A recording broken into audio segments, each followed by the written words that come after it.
What's good, everyone? John Mango back again. Welcome back to the Reform. This is my muscle building series that I'm doing over the next 12 months to reach some huge muscle building and strength goals. And in this episode, I've already broken down my training program. I've tossed in a couple vlogs. I've shown you the goals. So now it's time to talk about the diet. Of course, we already know the diet is extremely important. And in my vlogs, you're gonna see me hitting the diet and, working in different things. You saw me do the pizza and all that, but obviously the diet is going to be the most important part of this, as it is with any other fitness goal, okay? And my diet this time is very dialed in, and I'm gonna break down my rate of weight loss. I'm gonna break down my meals, an overview of that, my calories, macros, of course, and my cardio, as well as my reasoning behind it all, okay? And I hope that you can find some insight from it. So, with that said, let's go ahead and dive in. The first thing we're talking about is my rate of weight gain, okay? Now, I am aiming to gain weight at a rough amount of 1 to 2% of my body weight per month. Now, that is always a good recommendation to go off percentage of body weight because it's scalable.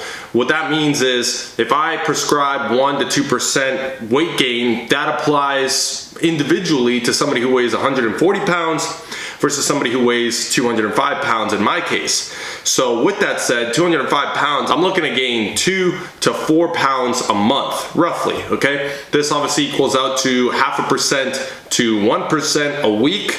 And that's going to be somewhere between 0.5 pound to 1 pound a week. And the reason I'm doing that is because I am somewhat of an intermediate / moving in towards an advanced level as I go throughout these months. And so for that reason, you want to make sure that you're not gaining too fast. Any faster than this, and I'm going to be putting on way too much unwanted body fat, okay? I've been through a time where I gained 25 pounds in a month, okay? I've gained multiple pounds every month over a course of months, okay?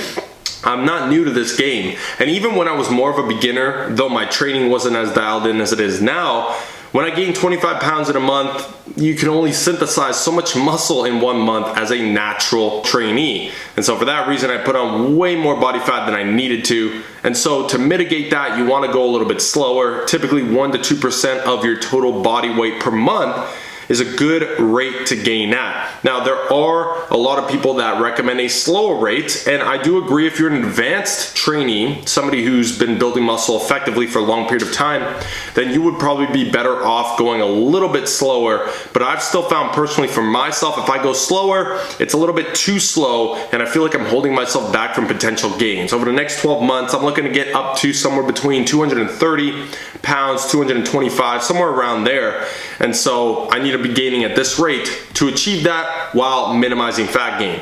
Also, to help minimizing fat gain is the appropriate calories and macros. Of course, I use MyFitnessPal, and I'll quickly show you a screenshot of my calories and macros.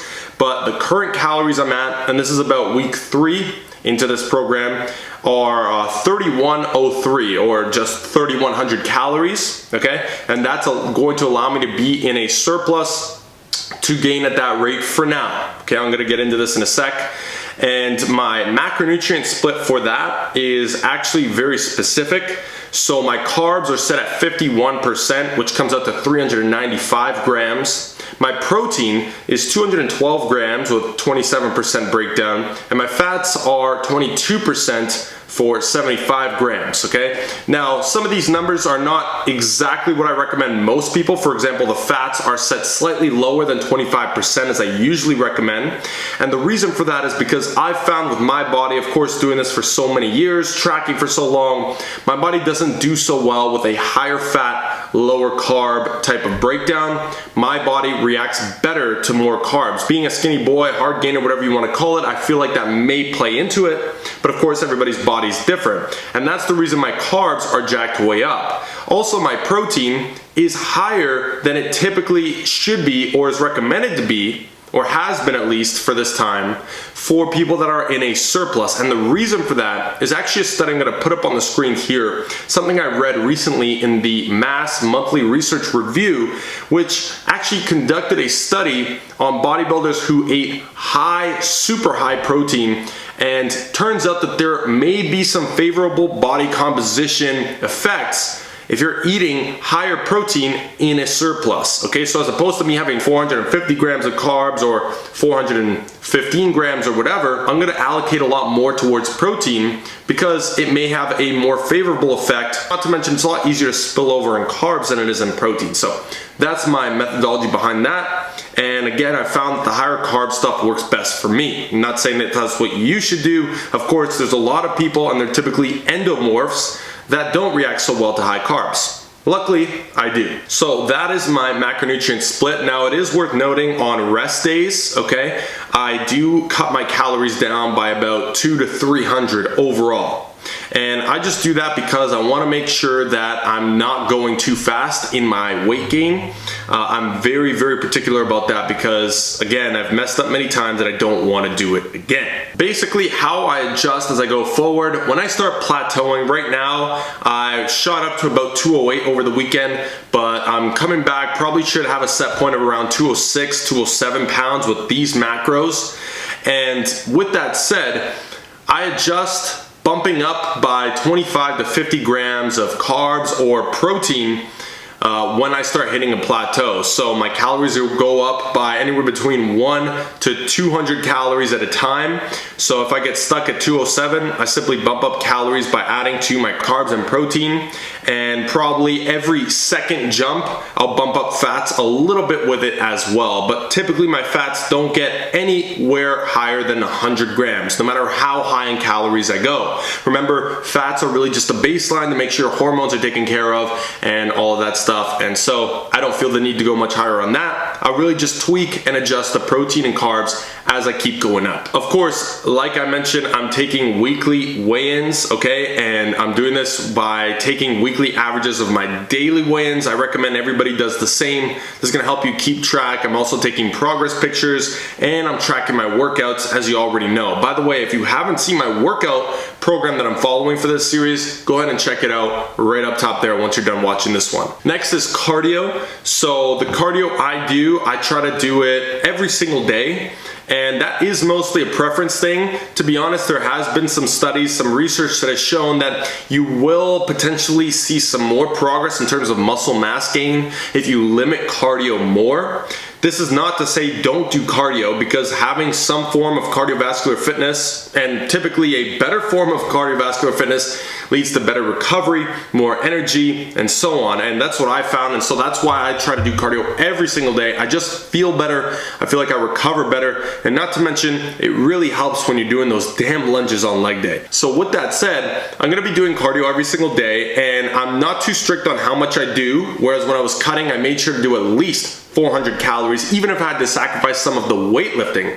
In this case, I'm okay with sacrificing some of the cardio if I start running low on time, but I will be typically doing anywhere between 250 upwards of however much I feel like if I have extra time that day, but let's say 250 to 400 calories of cardio per day. And of course, I do eat those calories back, so that would set my calories all the way up as far as potentially 34, 35, or even 3,600 currently, which means if I keep that cardio up, I'll be up near 4,000 calories very soon, probably when I'm around 210 pounds on a weekly average. I definitely think that it's a good idea to do your cardio when you're bulking, especially if you're trying to mitigate fat gain, improve recovery, and just be overall in good shape, okay? Nobody, or at least I, don't want to be that guy who's massive, or even not even that massive, but just a muscle head who can't even walk up and down the stairs without breaking a sweat. And for that matter, my 5-kilometer runs, I'm trying to improve on every time. So I'm actually looking to improve my cardio as I move throughout this bulk.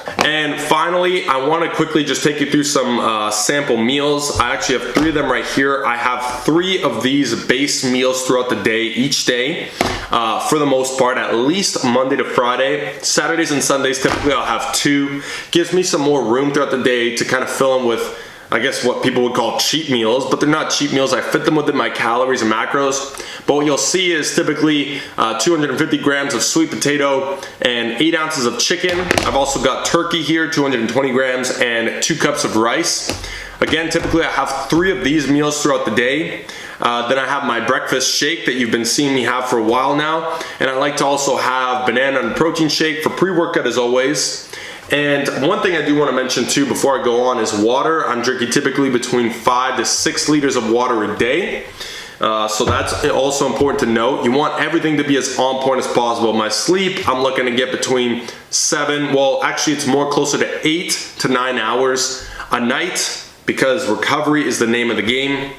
On top of these meals, I typically have some walnuts, some mini wheats, which is a cereal for a snack, and whatever calories I have left over. Sometimes I'll have some kiwis or some other piece of fruit, and that's typically it. I try to keep it as clean, if you will, as possible, simply to maximize performance, mitigate fat gain, and of course those moments, usually on weekends, when I want to go out, do something different, or have something different like a pizza or whatever type of food, then by all means I can fit it into my calories. And of course I'm much more lenient when it comes to bulking, because if I gain a little bit more than I was hoping to, it's not too big of a deal. Whereas when you're cutting or you're really prepping for, you know, whether it be a show or a photo shoot or anything like that, you have to be much more careful, and you don't want to go over on your diet. So that is pretty much my diet for the foreseeable future. When and if any updates come along the way, I'll be keeping you guys posted on that. And of course you'll be seeing it throughout my vlogs, where I'm showing you full days of eating, and I'm going to be showing you full days of eating with my workouts, and as well as macros and calorie breakdowns for all types of foods that I'm going through these meals as well. And that's pretty much it for my diet for these next 12 months. Of course, I'll keep you in the loop as I keep increasing. I can't wait to get to 4,000 calories and eat whatever the fuck I want to eat. But with that said, guys, that's it for the video. I hope you enjoyed it. I hope you're ready to make some gains with me. And comment below if you are, and we'll make some gains together, all right? I appreciate you guys watching. Like, comment, share, and subscribe if you haven't yet, or else you're going to miss out on the gains. And I ain't going to feel sorry for you. I'm out.